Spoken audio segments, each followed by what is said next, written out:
Okay students, आज हम third angle projection का एक नया क्वेश्चन करने वाले हैं। जैसे कि हमारे सामने एक फिगर गिवन है, ठीक है। एक 3D ऑब्जेक्ट का फिगर है जिसमें डिफरेंट व्यूज इसके हमें ड्रॉ करने हैं और थर्ड एंगल में ड्रॉ करने हैं। ये इसका फ्रंट व्यू है, इधर से इधर साइड व्यू है और प्लान। तो हमें इसके एलिवेशन, प्लान और साइड व्यू ड्रॉ करना है थर्ड एंगल प्रोजेक्शन में। तो थर्ड एंगल प्रोजेक्शन में मैंने बताया था क्वाड्रेंट्स की तरह जब हम देखते हैं तो थर्ड एंगल की पोजीशन होती है ये, HP की पोजीशन ये होगी और VP की पोजीशन ये होगी। और जब इसके ऊपर प्रोजेक्शंस लिए जाएंगे HP और VP के ऊपर, देन HP को हम 90 डिग्री रोटेट करेंगे क्लॉकवाइज डायरेक्शन में। ये फंडामेंटल रूल है कि HP will be rotating 90 degree always. Clear है? तो HP पे top view, third angle projection जब हम ड्रॉ करेंगे तो टॉप व्यू HP पे जाएगा, फ्रंट व्यू VP पे जाएगा। और जब रोटेशन करने पे टॉप व्यू ऊपर पहुंच जाएगा और फ्रंट व्यू नीचे पहुंच जाएगा। अब हम देखते हैं कि हमने व्यू कैसे ड्रॉ किया, क्या क्या हमें विजिबल है। जब थर्ड एंगल प्रोजेक्शन की बात कर रहे हैं तो सबसे पहले हम बात करते हैं, हम फ्रंट व्यू बनाते हैं। ये है फ्रंट व्यू का डायरेक्शन। तब जब हम यहाँ से फ्रंट व्यू में देखते हैं तो हमें क्या क्या दिखाई देगा? हमें दिखाई देगा ये रेड मार्किंग से मैंने मार्क किया हुआ है, ये वाला प्लेन, एक ये इंक्लाइंड प्लेन होगा, एक ये वाला प्लेन हमें दिखाई देगा और एक जो हल्का सा कुछ पोर्शन जिसका विजिबल है और थोड़ा सा हिडन है उसमें। जब हम इसको ड्रॉ करते हैं तो हमें दिखाई देता है कि एक पूरा रेक्टेंगल है,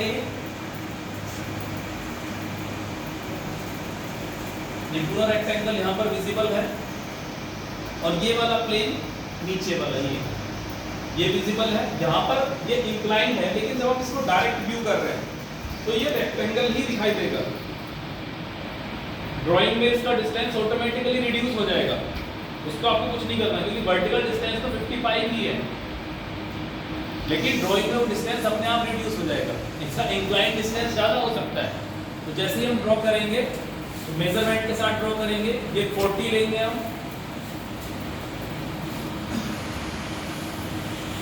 और ये हाइट 55 mm है, ये 55 लेके इसको ड्रॉ करेंगे और हमें जो पूरा प्लेन विजिबल है उसको प्रॉपर डायमेंशंस के साथ ये 10 इसको ड्रॉ कर देंगे, ठीक है।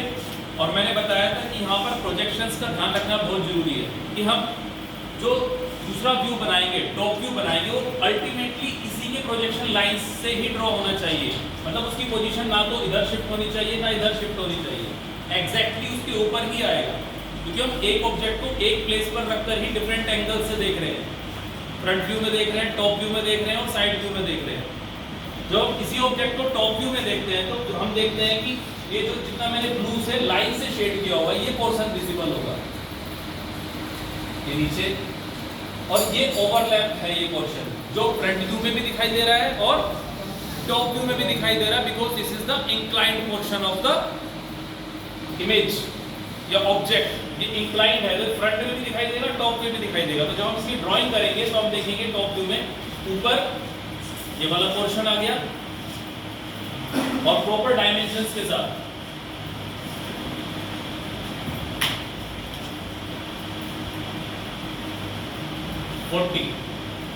हाइट यहां पर भी 55 है तो ये 55। टॉप व्यू को प्लान भी बोलते हैं और ये वाला पोर्शन भी आ गया बीच में और ये भी पूरा का पूरा ही विजिबल है। ऊपर से जब हम देख रहे हैं तो विजुअलाइज करेंगे पोर्शन पूरा विजिबल है, तो ड्राइंग में पूरा का पूरा एज इट इज आ जाएगा। So this is the front view और elevation, this is the top view और प्लान। ये 10 mm इसका डिस्टेंस दिया हुआ है। इसके बाद आती है साइड व्यू की। तो साइड व्यू में सबसे ज़्यादा ध्यान देने वाली चीज़ है, मैंने पहले भी बताया था कि जब थर्ड एंगल प्रोजेक्शन का साइड व्यू बनाएंगे, अगर हम लेफ्ट से देखते हैं तो उसका साइड व्यू फ्रंट व्यू के लेफ्ट में ही बनेगा।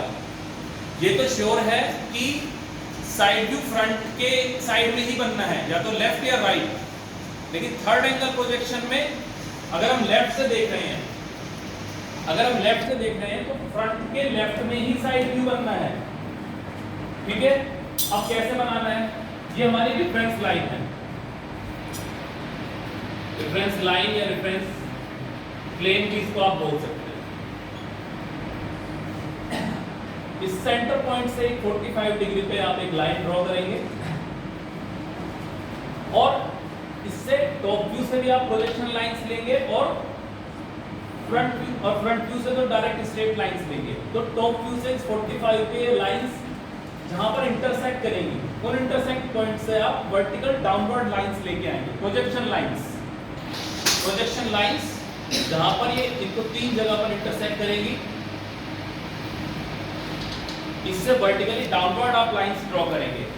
और इधर जब फ्रंट व्यू से आपने हॉरिजॉन्टल लाइंस खींची, हर पॉइंट से खींचेंगे, यहां से और यहां से, तो एक कुछ हमें पॉइंट्स मिलेंगे जहां पर ये वर्टिकल लाइंस जो ऊपर से आई हैं और हॉरिजॉन्टल लाइंस जो फ्रंट व्यू से आई हैं कुछ पॉइंट्स पर इंटरसेक्ट करेंगी। तो अब हमें पॉइंट्स मिल जाएंगे साइड व्यू ड्रॉ करने के लिए। अब हमें साइड व्यू की तरफ देखना है, तो अब हम देख सकते हैं कि हमें साइड व्यू के लिए ये पूरा एक एल मिल चुका है, ये जो मैंने डॉट से शो किया है। तो ये पॉइंट्स मेरे को मिले इंटरसेक्शन से और मैंने इसको ये ड्रॉ कर दिया पूरा, ठीक है। अब आप देखेंगे कि हमें साइड व्यू में एक इंक्लाइन ट्रायंगल भी दिखाई दे रहा है और उसकी पोजीशन कहां पर है, इस प्लेन के ऊपर है, यानी कि ये जो पूरा एल है इसके ऊपर है, तो बिल्कुल उसी के ऊपर। और हम देख भी सकते हैं कि इस पॉइंट को ज्वाइन कर रहा है, तो बिल्कुल हमने इसी पॉइंट से ज्वाइन किया है। अब आपको ये डाउट भी हो सकता है कि सर इंटरसेक्ट तो यहाँ पे भी कर रहा है, आपने इसको ज्वाइन क्यों नहीं किया। हमें इंटरसेक्शन से कुछ पॉइंट्स मिलेंगे, लेकिन सभी पॉइंट्स का यूज नहीं करना है। हमें एक बार साइड व्यू को भी देखना है कि हमें विजिबल क्या है, उस विजिबल को देखते हुए हमें अपने पॉइंट्स फाइंड आउट करना है और उसके अकॉर्डिंग ड्राइंग करनी है। अगर मैं इसको ऐसे मान लो यहाँ पर ज्वाइन कर देता हूँ तो पूरा व्यू ही चेंज हो जाता है, जो कि ड्राइंग में है ही नहीं। तो यहाँ पर अब इसको ये एल हमारा बन गया और ये जो इंक्लाइंड पोर्शन था वो भी क्लियरली आ गया और फिर डायमेंशंस, प्रॉपर डायमेंशंस के साथ बनेगा।